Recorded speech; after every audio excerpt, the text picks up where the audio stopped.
হজরতে খালিদ ইবনে ওয়ালিদ রাদিয়াল্লাহু তাআলা আনহু সাইফুম মিন সুয়ুফিল্লাহ, ওনারও এক ঘটনা লেখা আছে।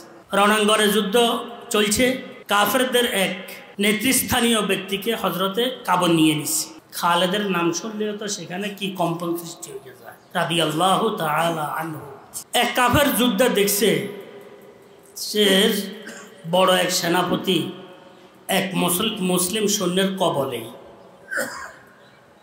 হে দৌড়িয়ে আসছে। এদিকে হজরতে খালিদ ইবনে ওয়ালিদ রাদিয়াল্লাহু তাআলা আনহু এরা ঠান্ডা করতেছে। এমত অবস্থায় কাফের কি অস্ত্র ধারালো তলোয়ার খাড়া করে এসে গেছে।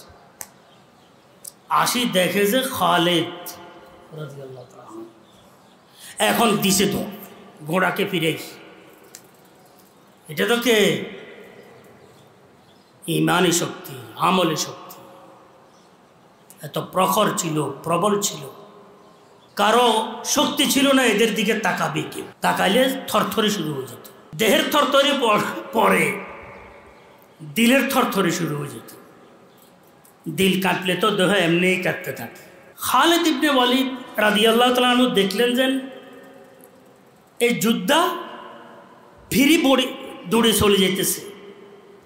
অনেক গোড়া ফিরাইতে গোড়ার লেজ এক হাত দিয়ে ধরছে, এক হাত দিয়ে ধরি যার উপরে কাবু ছিল তারা ঠান্ডা করছে। ও চিন্তা করলে যে আমার তো আর কি নেই, দিন শেষ, হে গোড়া থেকে নামি ভাগি গেছে। উনি কিন্তু লেজ ধরা আছে এক হাতে। ইমানি শক্তি কাকে বলে? একে ঠান্ডা করে উনি গোড়ার উপরে সাওয়ার হইয়া তারাই দূরে যায়, ওরে দৌড়ে সেখানে তারা ঠান্ডা করছে। খালিদ ইবনে ওয়ালিদ রাদিয়াল্লাহু তাআলা আনহু বলছে, কোন যুদ্ধের মধ্যে খালিদ ইবনে ওয়ালিদ যদি অংশগ্রহণ করতো সবার মধ্যে সাহসিকতা এসে যেত। কারণ খালিদ যেখানে আছে এটা ইতিহাসে নাই, কে মুসলমান পরাজয় নিয়ে আসছে, ইতিহাসে নাই। বিজয় মুসলমানের হাতে, এটাও এখানে আরেক ঘটনা। যখন এটা মুখে মুখে অন্তরে অন্তরে, তখনকার পুরা আবাদ মুসলিম বিশ্বে অমুসলিম রাষ্ট্রে সবার দিলে দিলে খালিদ পুরা দুনিয়ার মধ্যে একক সেনাপতি। যে যে যুদ্ধের মধ্যে অংশগ্রহণ করে সেখানে জয় ছাড়া, বিজয় ছাড়া পরাজয়ের কোনো প্রশ্নই আসে না। খালিদ ইবনে ওয়ালিদ রাদিয়াল্লাহু তাআলা আনহু। কথা উঠতেছে বলতেছি আর কি। হযরত ওমর ফারুক রাদিয়াল্লাহু তাআলা আনহু আমিরুল মুমিনিন, প্রথম আমিরুল মুমিনিন হওয়ার পর প্রথম একজনের মাধ্যমে চিঠি পাঠাইছে রণাঙ্গনে। তখন খালিদ সেনাপতি ওই যুদ্ধের কি, যেখানে খালিদ রাদিয়াল্লাহু তাআলা আনহু, এখানে তো খালিদের সেনাপতি। আর শুরু থেকে খালিদ সেনাপতি, বীর যোদ্ধা। চিঠি নিয়ে গেছে একজন আরেক সাহাবী রাদিয়াল্লাহু তাআলা আনহু। চিঠির মধ্যে লিখছে, এই চিঠিটি আমিরুল মুমিনের পক্ষ থেকে, আমিরুল মুমিনিন ওমরের পক্ষ থেকে। এই চিঠিটি তোমার হাতে যাওয়ার পর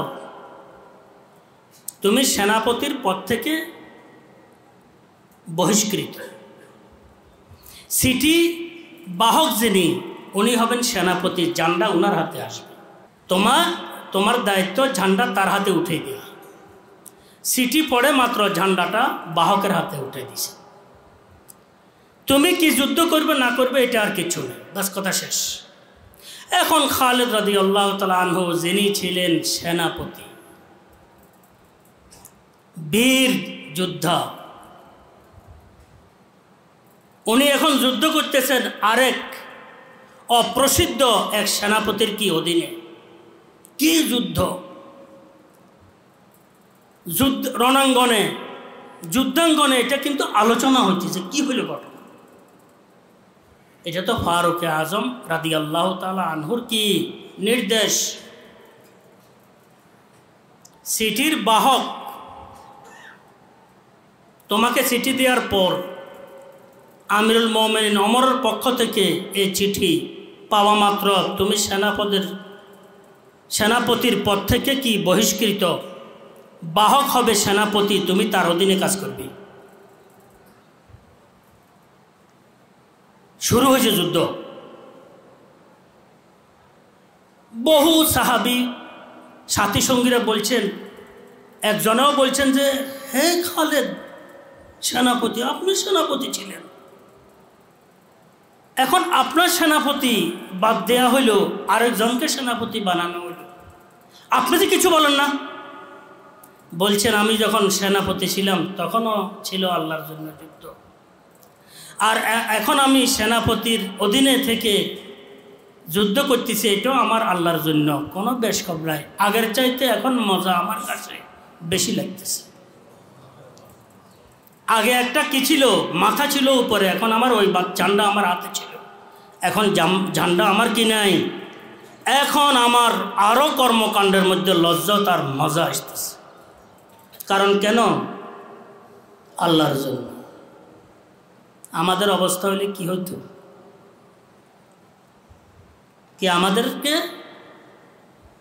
রণাঙ্গনে হেনস্থ করার জন্য সেনাপতিকে কি বাদ দেওয়া হয়েছে, উনি টাকা খাইছেন মোটা অঙ্কের, প্রধানমন্ত্রী। এমন বলনেওয়ালা আমাদের মাঝে শতকরা 10-50 জন থাকতো না যে, এমন নয়। আর এগুলো বিশ্বাস করেনওয়ালা শতকরা প্রায় 40-45-50 জন 60 জন হয়ে যেত। আজ কথা তো ঠিক। ফারুক আজম রাদিয়াল্লাহু তাআলা আনহু যে সমস্ত বিষয়গুলা খালেক থেকে মাখলুক কেন্দ্রিক হওয়ার আশঙ্কা করছেন, ওগুলাকে একদম নির্মূল করে দিয়েছেন কে? ওমর ফারুক রাদিয়াল্লাহু তাআলা। আমি বলতেছিলাম আসলে